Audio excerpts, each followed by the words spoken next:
right, good evening. 2 Kings chapter 4. 2 Kings chapter 4. Tonight we're going to talk about mouth-to-mouth evangelism. Have you ever heard of that one? It's actually in the Bible. You're going to learn tonight. 2 Kings chapter 4. That's in the Old Testament. Dojem porac. Sorry, no Romanian. Okay. Hey, thank you for praying for us for our trip to Romania last summer. I can't believe it's been that long since I've been here. Had a great trip, 2 weeks. It was short. Got to encourage some pastors and just last 3 nights, every night, meet with former, people in the church and people that we grew up with that grew up with us in Romania. So it was a great trip. It was short. Got to eat sarmale and karnat and shawarma. In fact, the only place I didn't eat at McDonald's, one night I was coming home at 2 o'clock in the morning after visiting one of our couples, and I was going to grab a hamburger, but there was such a long line at the drive-thru. This is Constanza, so it's all night. So I said, forget it. I'm not waiting in line for a hamburger at McDonald's. That's because it's a 5-star restaurant. Well, anyways, I won't get into that when they first came. But just a story. When we first went to Rome, you didn't have McDonald's. You didn't have anything when we first went to Romania. And I can remember in '96 they opened the McDonald's in Constanza. And, of course, I can remember my wife and I were there one Christmas. We're in there, and, of course, they're playing all the American Christmas music. And so we started getting a little teary-eyed thinking about back home and being in Romania for that Christmas. But, it was I'm in 1 Kings. All right, 2 Kings chapter 4, mouth-to-mouth evangelism. If you go to the next slide, I like this slide. This guy's being interviewed for the pastorate, and they said, well, this candidate, he said he doesn't know anything about growing a church, but he's willing to go to conferences to learn how. And I think today we've complicated evangelism. And evangelism isn't that complicated, and evangelism doesn't have to be scary. When I first took the church in Enfield, one of the older men said to me, he says, you're not going to make me go door to door. He was afraid of going door to door. And I would say, nowadays, I don't know, it depends where you live. Some places you can do door to door. Where I live, it's not going to work. People aren't home. I don't want somebody coming in my door. Do you want somebody strange coming to your door?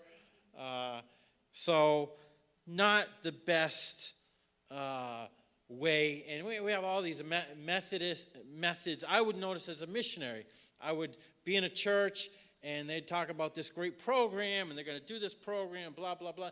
Then 4 years later, I'd come back from Romania, and I'd say, how's that program going? They said, what program? They had already been on 2 other programs. And so the programs aren't, there's value in them. I'm not saying throw out the programs. If it fits your church, every church is different. People are different. Personalities are different. But really, the way to win people is through people. God uses people. 1 Thessalonians 2 verse 8 says this. This is Paul writing to the church. He says, so being affectionately desirous of you, notice what he said. We were willing to have imparted unto you not the gospel of God only, but also our own souls, because you were dear unto us. You were precious to us. And if you read that chapter in 2 Thessalonians, there's some key for evangelism. But he said, I came among you, and I didn't just coldly preach the gospel. I didn't just hand you a tract. I didn't just say, repent and be saved. He said, I came and I cared about you. I spent time with you. I got to know you. I was with you there. And so people reach people. And if you study any church growth statistics, and what I've seen in churches, churches grow not by how great the preacher preaches or how good the music is, through other people. I had a professor of mine, and he talked about his church growth, and he said, pray for one. Pray for one. He said, I had a lady come and brought half the church through friends and relatives and all that. What happens in our churches, and this is why a lot of our churches decline, is we become, we get saved, and we bring our family and friends, but then we never reach out to other people, and we've dried up our circle of influence, our circle of friends. We don't have anybody else to invite to church. And so that happens as the church grows, and then there's a lot of older people, and we're not reaching out. I have, by the way, and I hope I'm not getting ahead of myself, but I have a lot of unsafe friends. I have a lot of unsafe friends that I've been inviting to church, working. In fact, one of the guys I play basketball with shocked me a couple of weeks ago when he texted me, and he said, hey, what time is the service live? And so they started watching the service live. And I've had some come to church. So people reach people, not methods, not, our great strategies, although we have, you think about it. Think about all of the material we have. You can go on Amazon, Christian book distributors, whatever. You can go to conference, and that's why that joke's kind of funny. We can go to conference after conference after conference, and we have more material. There's a method. You have a card, and you give that to somebody. They go on the website, and they can find out all about all different stuff, apologetics. But yeah, we don't seem like we're doing a lot of evangelism in our churches. And so it's not necessarily the strategy, the method. It's people reaching people. So we see this story. We start out with a dead child. And notice 2 Kings chapter 4 and verse, I think I want 12 here. I don't have my glasses, so it's... So, verse 11, and it happened one day that he came there, and he turned to the upper room and lay down there, and he said to God, no, I'm ahead of myself. This is how he got the child. I'm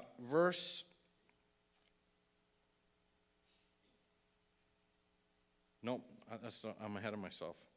Verse 18, a child grew. So this woman was taking care of Elijah. That's another sermon I preach. But this woman was taking care of Elijah. She was a woman of means, and she made an apartment for Elijah. And Gehazi, the servant of God, he sent Gehazi, said, hey, what does she need? And they said, well, they're old. They don't have a son.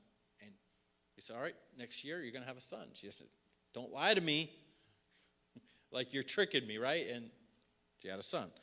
Verse 18, and the child grew, and now it happened one day that he went out to his father, to the reapers, and he said to his father, my head, my head.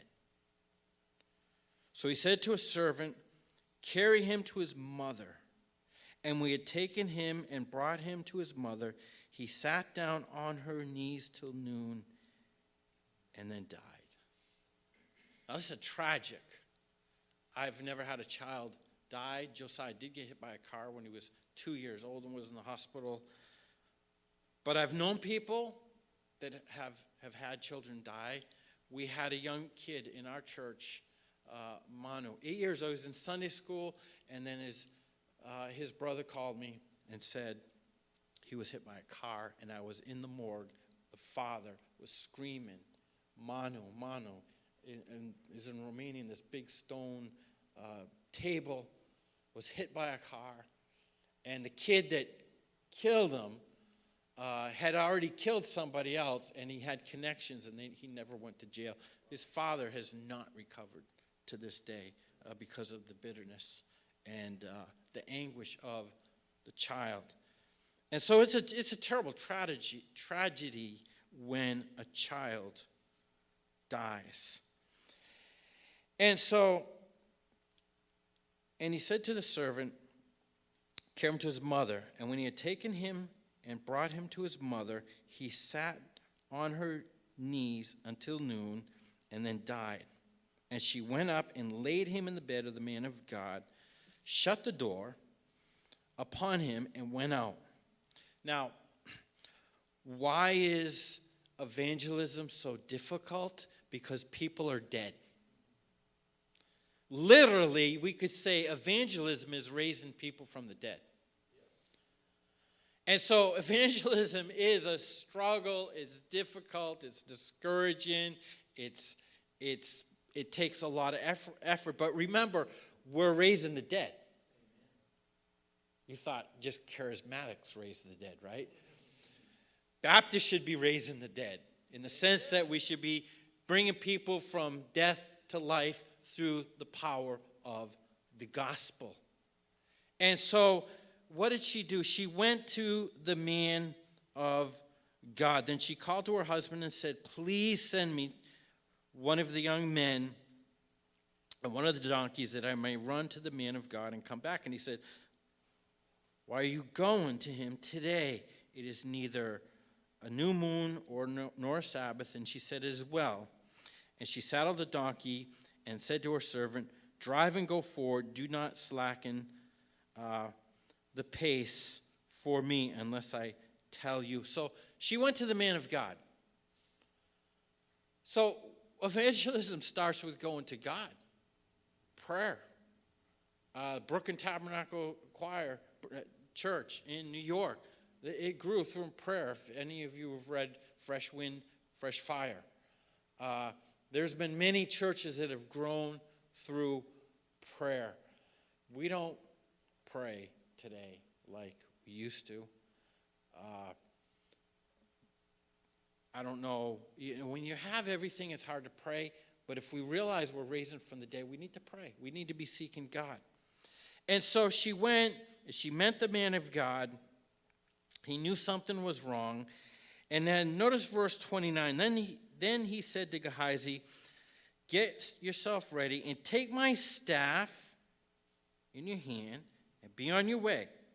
If you meet anyone, do not greet him, and anyone greets you, do not answer him, but lay my staff on the face of the child.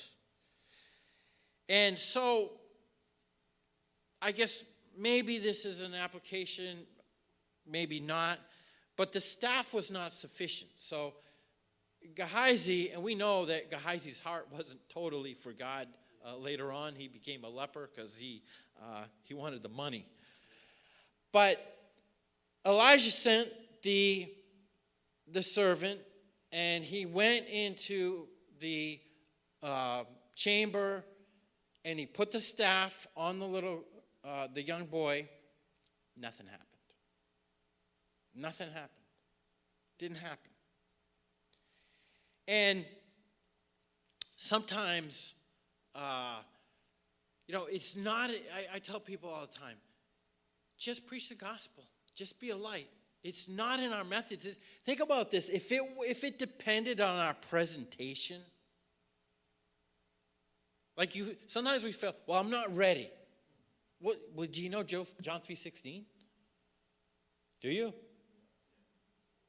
Probably in 3 languages, right? Maybe more. You know John 3:16. Do you have a testimony? Do you remember the day you came to Christ? Do you know? So you have something to say. Remember, the power is in the gospel, not in our presentation. Now, I'm all for having a better presentation. I'm all for knowing apologetics. I'm all for is Jesus used different methods. So I'm not saying we should be ignorant. But the gospel does not depend on our presentation. Because think about this, if it depended on our presentation, that's a terrible burden, right? Like I didn't say it right. I didn't use the right verse, or what did I do wrong? And the person didn't get saved. No, the person gets saved through the gospel. It could be simple words. And sometimes God uses the simplest of people and churches to bring people to Christ. And we know what 1 Corinthians 2:1 says about that. For the Gentiles, the gospel is foolishness. And God has chosen the weak things of this world to confound the wise. So the staff that he laid on there was not sufficient. So it's not in, and I think this is one of our struggles, I think, as a pastor and as churches, because we want to, we don't want to be, like you were saying, with tradition. We don't want to just, this is how we've always done it, and we've always done it. No, I think we need to evaluate why and what we're doing, and evaluate our traditions, and change for modern society. Like we have a live stream. I mean, there's nothing in the Bible about live stream, so maybe you shouldn't do it. So that's not what I'm saying. I'm saying we should do different things and use different methods, and we don't need a 5-hour service with 8 preachers anymore. I have my phone. I can listen to podcasts all the time. I believe in the churches we need more contact with people than we need more sermons. Person's got a problem, I guess, well, listen to Timothy Keller, or listen to this one. I'll give you a series on giving, or give a series on this. That's available. The teaching's available. And my job, I don't feel, is that I have to be better, and never will be, than what's on podcast or radio. We can use those tools in the churches. And so, but the staff wasn't sufficient. The boy did not arise from the dead. Now, look what happened. Verse 32. When Elijah came into the house, there was a child lying dead on the bed. He went in, therefore, shut the door behind the two of them, and prayed to the Lord. So prayer cannot be replaced. Prayer cannot be replaced. And maybe that's the indictment of our modern age. We want to do it without prayer. Or we do it without prayer. And we think we can have a very slick presentation. We have modern technology. We have, you can put a sermon together without prayer. I've done it. God in His grace still uses us. Amen? But he prayed. But then notice something else. They both entered the room. It was one-on-one. There's nobody around. And it's that, and we're seeing this happen with COVID, right? In the last 2 years. And those of you that have gone through communism, when you weren't allowed to meet as a church, evangelism had to be one-on-one, didn't it?